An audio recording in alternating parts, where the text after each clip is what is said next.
Assalamualaikum warahmatullahi wabarakatuh. Bismillah, alhamdulillah, wassalatu wassalamu ala rasulillah, la haula wala quwata illa billah, amma ba'du. Alhamdulillah, kita dipertemukan lagi di kegiatan bulanan kita di bulan Februari 2021 ini, di pekan pertama.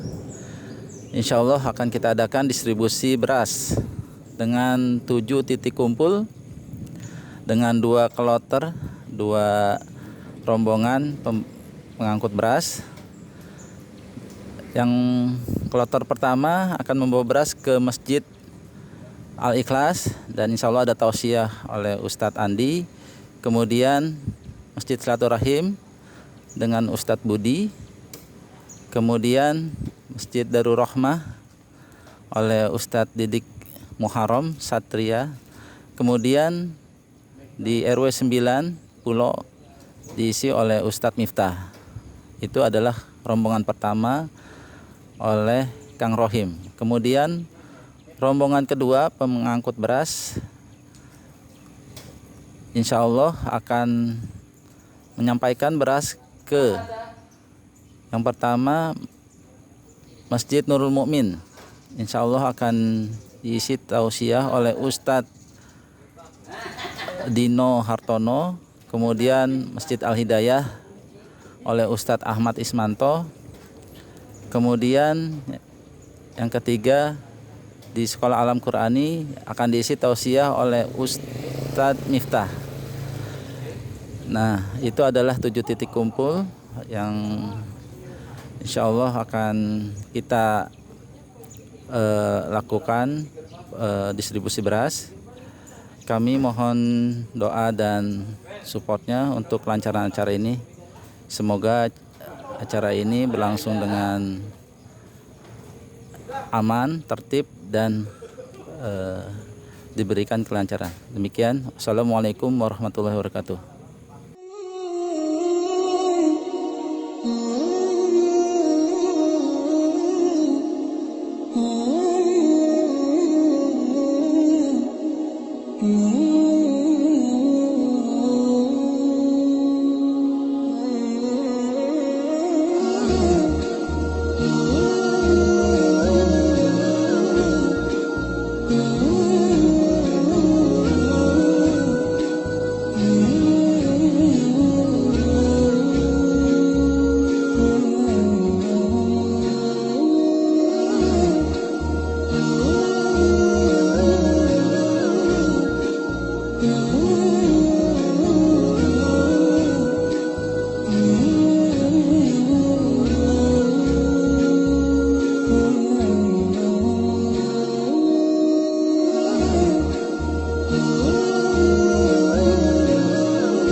Bismillahirrahmanirrahim.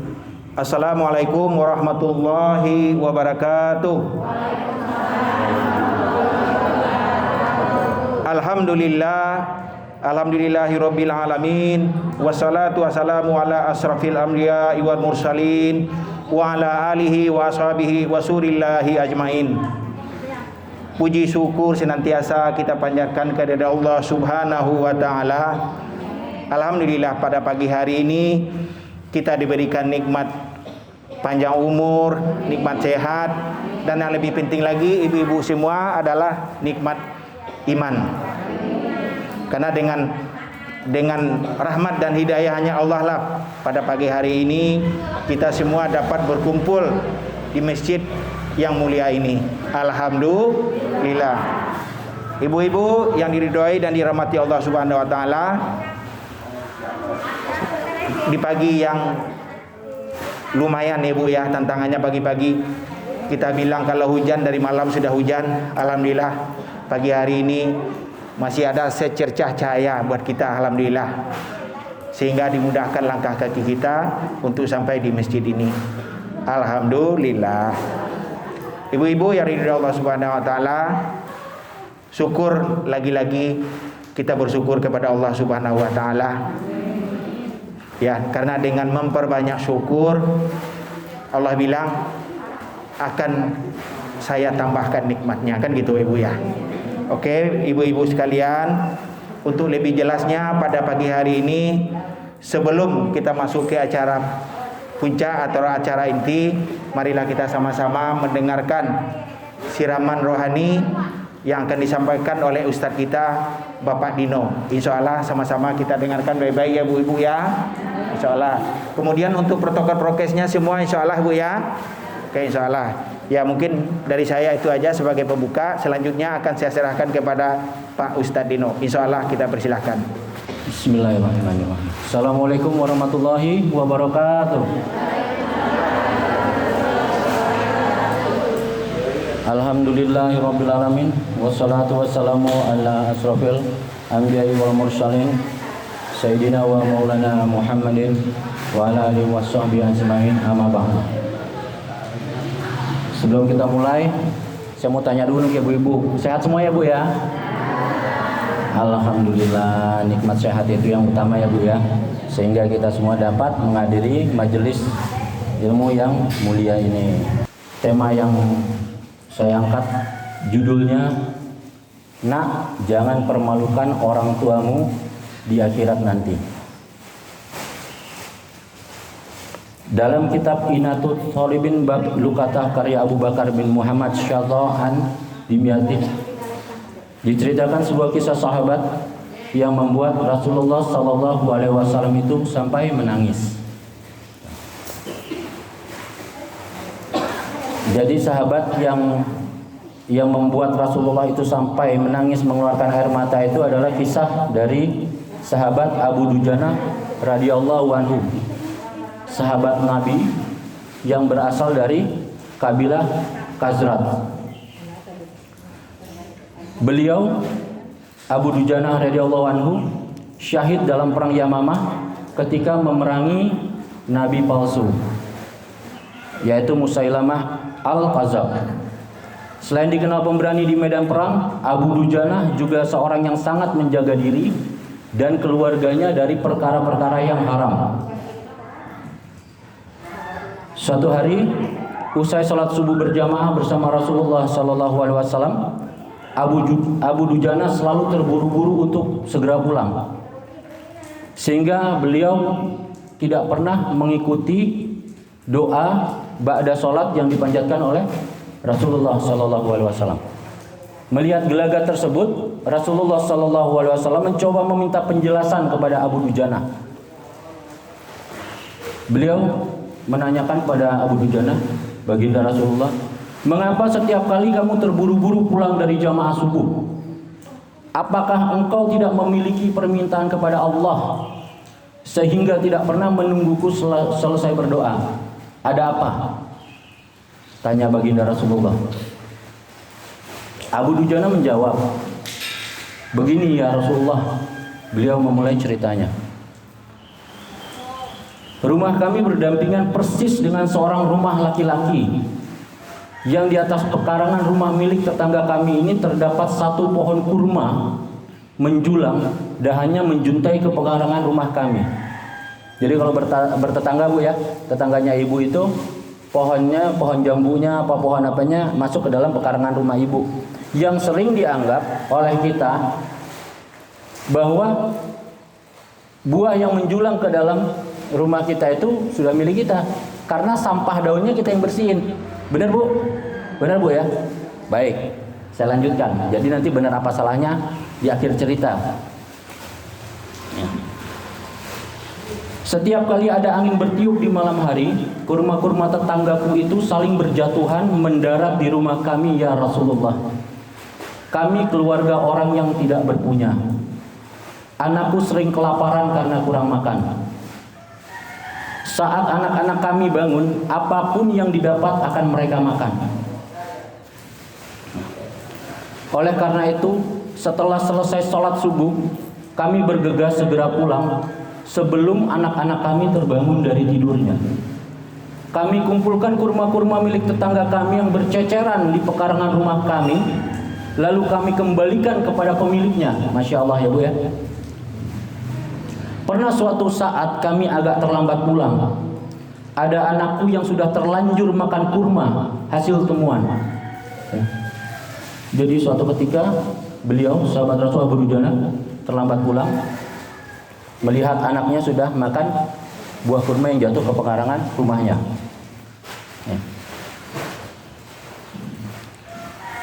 Ada anakku yang sudah terlanjur makan kurma hasil temuan. Mata kepala saya sendiri yang menyaksikannya ya Rasulullah. Tampak ia sedang mengunyah kurma basah di dalam mulutnya. Waalaikumsalam warahmatullahi wabarakatuh.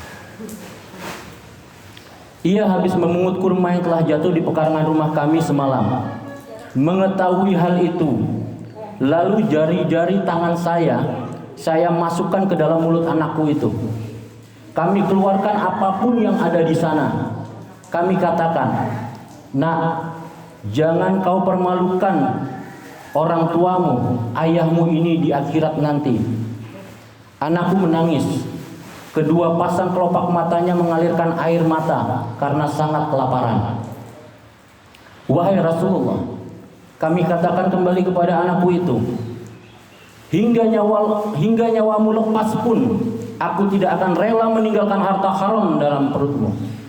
Seluruh isi perut yang haram itu akan aku keluarkan dan akan aku kembalikan bersama kurma-kurma yang lain kepada pemiliknya yang berhak.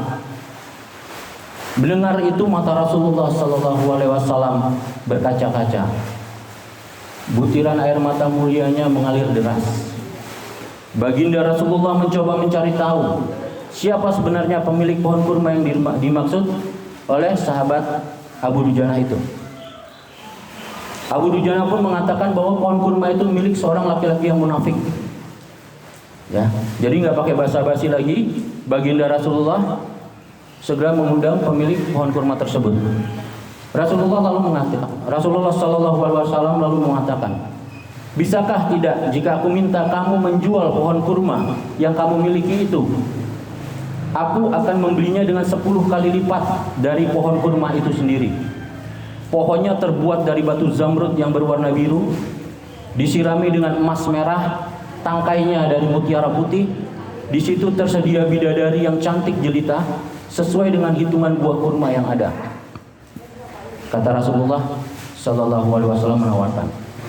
Maksudnya, kalau sepemilik pohon kurma tersebut bersedia untuk menjual pada Rasulullah, tapi dibayarnya nanti di akhirat kelak di surga. Padahal itu laki-laki munafik.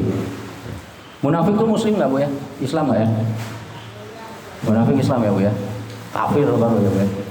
Baik, saya lanjutkan. Lantas laki-laki munafik ini menjawab dengan tegas, saya tidak pernah berdagang dengan sistem jatuh tempo. Saya tidak mau menjual apapun kecuali dengan uang kontan dan tidak pakai janji kapan-kapan. Jadi laki-laki munafik ini mau menyerahkan pohon kurmanya kepada Rasulullah asal dibayar dengan kontan, gitu. Jadi nggak pakai kapan-kapan, apalagi di surga.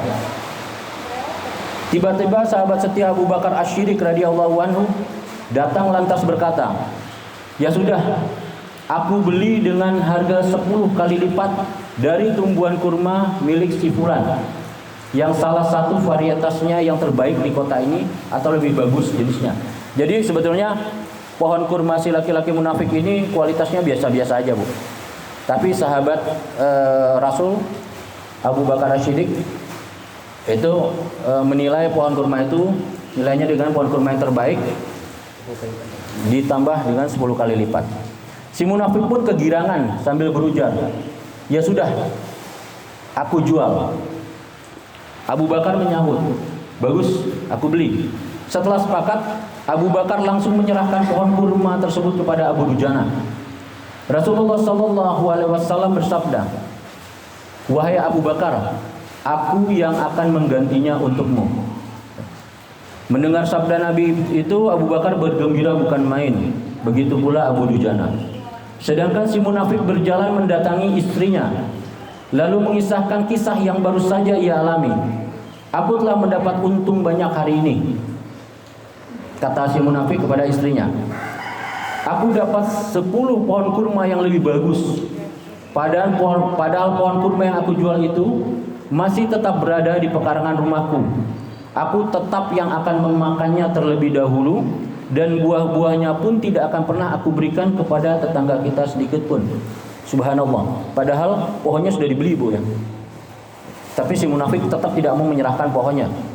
Malamnya saat si munafik tidur dan bangun di pagi harinya, tiba-tiba pohon kurma yang ia miliki berpindah posisi, menjadi berdiri di atas tanah pekarangan rumah Abu Dujana. Dan seolah-olah tak pernah sekalipun tampak pohon itu tumbuh di atas tanah si munafik. Tempat asal pohon itu tumbuh rata dengan tanah. Ia, si munafik, heran yang amat sangat. Demikian ibu-ibu kisah sahabat dan pohon kurma yang membuat Rasulullah Sallallahu Alaihi Wasallam menangis. Hikmah yang bisa kita petik dari kisah ini adalah kehati-hatian para sahabat menjaga diri dan keluarganya dari makanan yang haram. Jadi, Bu, sesulit apapun hidup, seberat apapun hidup, seseorang tidak boleh memberikan makanan untuk dirinya sendiri dan keluarganya dari barang yang haram. Bukan hanya makanannya yang haram, seperti daging babi, anjing dan sebagainya, tetapi dari hasil yang haram juga. Ini untuk jadi perhatian, mohon perhatian untuk ibu-ibu semua. Terkadang saat zaman-zaman sulit begini, ibu-ibu maksa kepada para suami, bapak-bapak, ya pokoknya nggak mau tahu, yang penting kerja dapat duit, pulang bawa duit. Ada lagi sebagian ibu-ibu yang bilang, jangan pulang dulu Pak sebelum dapat duit, besok kita makan apa. Akhirnya hal-hal seperti inilah yang membuat para laki-laki, bapak-bapak, segala macam menghalalkan segala cara untuk bisa menafkahkan keluarganya. Jadi rezeki yang dibawa itu rezeki yang tidak berkah, ya Bu, ya. Itu yang pertama. Dan yang selanjutnya, ibu-ibu juga wajib kalau misalnya ada para suami yang pulang membawa kelebihan uang, apalagi uangnya sangat banyak, nggak seperti biasanya. Ibu-ibu juga wajib untuk bisa nanyain sama suami-suaminya, kira-kira ini Pak, ini hasilnya dari mana nih Pak? Kok bisa sebanyak ini? Jangan main asal kegirangan, langsung diambil aja, Bu. Ya. Nah, baik, saya lanjut. Karena setiap kebaikan akan dilipat gandakan pahalanya oleh Allah Subhanahu wa taala 10 kali lipat, sebagaimana janji baginda Nabi Muhammad sallallahu alaihi wasallam. Adapun panen daripada janji itu bukan sekarang, namun di akhirat kelak. Karena dunia ini adalah daruz zar'i atau tempat bercocok tanam. Jadi dunia ini bukan darul hasad, bukan untuk memetik hasil. Hasilnya memetiknya nanti di akhirat, insyaallah. Kemudian pohon kurma yang berpindah posisi itu adalah salah satu mukjizat baginda Nabi sallallahu alaihi wasallam yang langsung dirasakan oleh sahabat Abu Dujana radhiyallahu anhu. Yang tidak boleh dimakan itu bukan hanya makanannya yang haram, tapi dari hasil yang haram juga tidak boleh dimakan. Ya. Dan yang terakhir, ibu-ibu juga wajib menanyakan pada para suami sebelum menerima hadiah, dari mana nih asalnya ini. Ya. Pesan saya singkat saja, bahwa segala sesuatu yang terjadi kepada kita, pada keluarga kita, itu akibat dari perbuatan kita sendiri. Ya. Semoga kisah tersebut menjadi inspirasi yang bermanfaat dalam menambah keimanan, ketakwaan dan kecintaan kita kepada Allah Subhanahu wa taala dan Rasulullah sallallahu alaihi wasallam, serta menjadikan kita semakin bersemangat dan istiqomah di dalam beribadah. Amin ya rabbal alamin. Akhirul kalam, subhanaka Allahumma wa bihamdika asyhadu an la ilaha illa anta astaghfiruka wa atubu ilaik. Wallahu muwaffiq ila aqwamit thoriq. Wassalamualaikum warahmatullahi wabarakatuh. Salam untuk bapak-bapak di rumah ya Bu ya.